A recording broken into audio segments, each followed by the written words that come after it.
was woes en leeg en duisternis was op die wêreld vloed en die gees van God het gesweef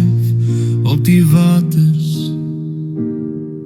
En God het gesê, laat ons mense maak na ons beeld, na ons gelykenis en laat hulle heers oor die visse van die see en die voëls van die hemel en die vee en oor die hele aarde en oor al die diere wat op die aarde kruip.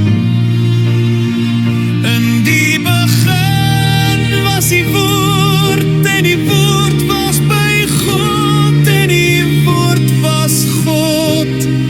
en die woord het vlees geword en het onder ons gewoon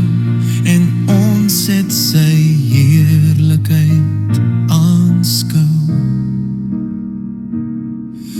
'n Heerlikheid soos van die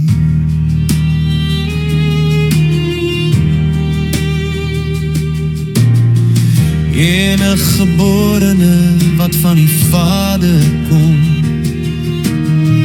vol van genade en waarheid,